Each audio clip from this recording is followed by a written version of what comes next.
And go for it. Let's talk about conspiracy theories, because you guys always seem to enjoy them and want to debate them. Afterward, that's what I want you to do afterwards. I want you to think, and I want you to debate, and I want you to understand all sides and reasons. Before you put me down in a padded cell, just hear me out.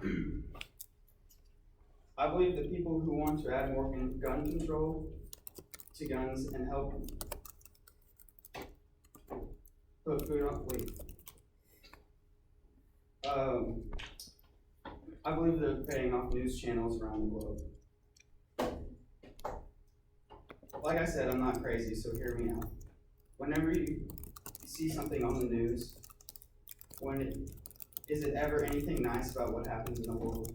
A lot of times it's about things like gun violence, robberies gone wrong, and stuff like that. Whenever they talk about people protecting themselves, they never talk about people protecting themselves and stopping robberies and saving other people, even though it happens a lot. In February, a woman and her daughter used personal firearms to save each other from an armed robber at their family home-owned liquor store in Tulsa. The would-be robber was shot in the leg, and the woman was not harmed. Or in September 2014, Mark Vaughn, a reserve sheriff's deputy and chief operating officer for Vaughn Foods, used his personal firearm to wound a man who was a former employee in Moore, Oklahoma. The fired employee had returned to his workplace and beheaded one of the employees and seriously injured another. This is all from the Washington Times. Incidentally, to prove my point, while looking for these accounts on my internet research, I found out that the only place that ever gave this information is a place like Washington Times. Never any source from the news that airs on television that people see and people talk about.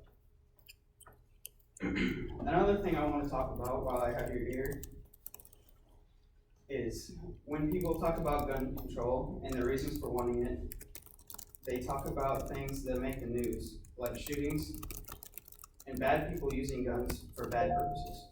Robbing a bank, robbing a convenience store, murdering someone. But there are better uses for guns and ammo that don't involve hurting other people, including hunting, marksman competitions, and clay pigeon shooting. Also, when you ask people a reason why they believe gun control should have more restrictions, is that they say guns kill people. But they never really made sense. When you think about it, before 1364, what do you think happened to people? Only died from plagues and animals? No, people had swords, daggers, bows, and other variants of weapons that they used to kill each other in some of the most brutal wars the world has ever seen. Lots of people died in the streets by getting mugged. People were hung and burned in crosses for being witches. It didn't really matter. People kill people, not the tools we use. I'm going to close by giving you the thought of what else we could do with our time instead of trying to fix the rules on guns, like feeding the hungry, instead of changing something that is a right from the Second Amendment. I have a few other accounts that I'd like to talk about.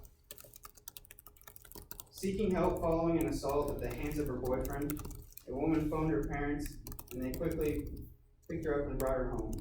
Claimed her terrified daughter, she went to sleep, and then banging on the house arose. A boyfriend had found her hiding place. The parents could not answer. So the suspect kicked in the door and began assaulting them. The mother was able to struggle free and ran to the bedroom to get her pistol. Meanwhile, the suspect turned his attention to the father. The mother returned to find the suspect had beaten her husband.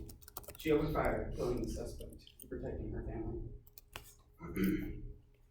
A woman in her early 50s was getting out of the shower when the bathroom light suddenly went out. An intruder collided into her in the dark, causing her to fall backwards into the shower and injure her back. She fought the man, but he had a knife to her throat. She was telling him that she has money and please don't hurt her. The police officer adding the attack was an attempt at a sexual assault. The intruder forced the woman into her bedroom, but that's exactly where she kept her .22 caliber pistol. She broke free, retrieved the gun, and shot her would-be rapist several times. He ran outside and collapsed and dead. Thank God she's okay.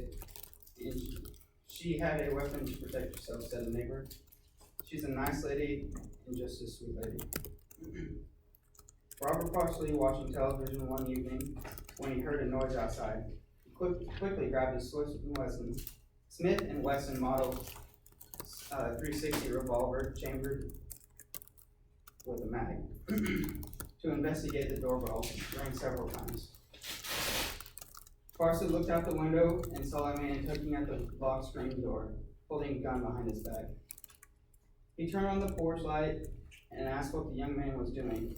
He claimed his wife was in labor and heavily perspiring. He said that he needed help. Parsley found the man's story very suspicious. His instincts were correct. Earlier that evening, the man stole an Xavier and used it to severely damage a church. Parsley lowered his gun, bringing it into view. Sorry for waking you, the young man said as he ran off. Two police cruisers pulled up with their shotguns, with their spotlights on, searching for a suspect. Parsley told them in what direction the suspect ran, and they found him breaking into a nearby home. I'd like to close this with a question. How many of you are actually afraid of a firearm?